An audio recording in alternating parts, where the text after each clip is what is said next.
এই ভিডিওটি ছোট ছোট ক্লিপস আমি কিন্তু অলরেডি আপনাদের সাথে শেয়ার করেছি রিলস ভিডিওর মাধ্যমে।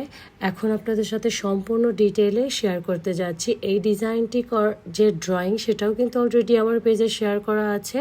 এখন আমি সেলাই ভিডিওটা দেখাচ্ছি। প্রথমে আমি এখানে যে সেলাইটা দেখতে পাচ্ছেন এটা কিন্তু ব্যাক স্টিচ। আমি এটা সামনের দিকে করছি, এটা ব্যাক স্টিচই বলে। আপনারা এভাবে এখানে যে কোনো সেলাই দিয়ে করে নেবেন। সেলাই করার জন্য এখানে আমি লাচ্ছি সুতাটা নিয়েছি।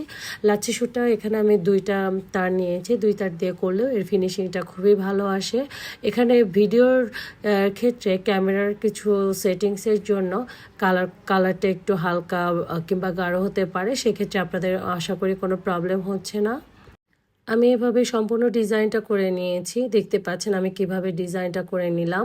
এই ডিজাইনটা আঁকার জন্য কিন্তু আমি জেল পেন ব্যবহার করেছি। আপনারা কিন্তু আমার ডিজাইনের যে ড্রয়িং সেটাও আপনারা চাইলে দেখতে পারেন আমি কিভাবে এঁকেছি। অনেকেই যেহেতু আমার কাছে প্রশ্ন করেন যে আপু ডিজাইন আঁকার জন্য কোন ধরনের পেন দিয়ে আঁকালে সেইগুলো আমরা সহজে উঠিয়ে ফেলতে পারবো, সেক্ষেত্রে আমি অবশ্যই বলবো যারা একটা ড্রেস সম্পূর্ণ ড্রয়িং করবেন, আপনারা যদি জেল পেন ইউজ করেন, গ্লিটার জেল পেন, সেটা কিন্তু আপনাদের জন্য উঠে যাবে। আপনারা এক্ষেত্রে হিট ইরেজেবল পেনটা ইউজ করতে পারবেন। এটা যেহেতু খুবই হালকা, গরমের তাপে উঠে যায়।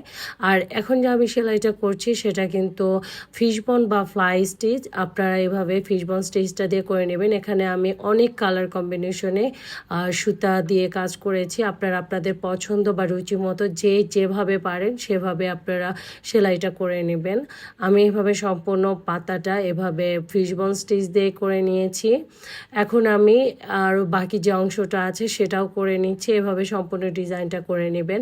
আপনারা অনেকে প্রশ্ন করেন যে আপু আমাদের ডিজাইনটা অতটা পারফেক্ট হয় না। আমি তাদেরকে বলবো প্রথমে আগে পেন্সিল দিয়ে ড্র করে নেবেন। পেন্সিল দিয়ে ড্র করে নিলে কি হয়, আপনারা যখন আঁকাবেন একটু কম বেশি হলেও সেই ডিজাইনটা আপনারা মুছে আবার ঠিক মতো করে নিতে পারবেন। কিন্তু যারা পারেন তাদের ক্ষেত্রে তো আর এটা না বললেই নয়। এখন আমি এখানে red colour, dark red colour একটা সুতা দিয়ে এটাকে হচ্ছে লেজি ডেজি স্টিচ বলে। আপনারা বোতাম ঘাটের যে একটা সিঙ্গেল পার্ট আছে সেটাও বলতে পারেন। এটা আমি করে নিচ্ছি সম্পূর্ণ ডিজাইনটা। এভাবে আমি সম্পূর্ণ ফুলের ডিজাইনটা করে নেব। আরেকটা কথা আপু, যারাও এখন পর্যন্ত ডিজাইন আপনারা বলেন যে আমি আঁকি কিনা, হ্যাঁ আমি এঁকে দিই, কিন্তু আমার পক্ষে আসলে বাচ্চা নিয়ে তো এভাবে ড্রয়িং বা সেলাই করে দেওয়া পসিবল না। তারা প্লিজ আমার কাছে এইভাবে শিখে নেবেন।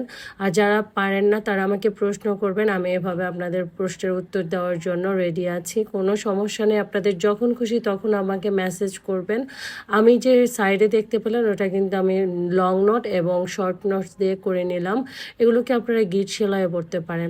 এভাবে আমি সম্পূর্ণ ডিজাইনটা করে নিয়েছি। ডিজাইনটা কেমন লাগলো অবশ্যই জানাবেন। আর হ্যাঁ, এই ডিজাইনটা কিন্তু আপনারা শাড়িতেও করতে পারবেন।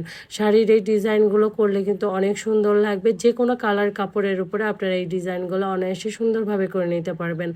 আর আমার ডিজাইনগুলো ভালো লাগলে কিন্তু অবশ্যই সেগুলো টাইমলাইনে শেয়ার করতে ভুলবেন না। ধন্যবাদ সবাইকে এতক্ষণ ভিডিওটি দেখার জন্য। আর এটা অবশ্যই টাইমলাইনে শেয়ার করে দেবেন যাতে পরবর্তীতে আপনারা এই ডিজাইনটি দেখে আর নতুন নতুন ডিজাইন করতে পারেন। এবং আমাকে অবশ্যই মেসেজ করবেন কেমন হয়েছে আমার ভিডিওটা। ধন্যবাদ সবাইকে। আসসালামু আলাইকুম।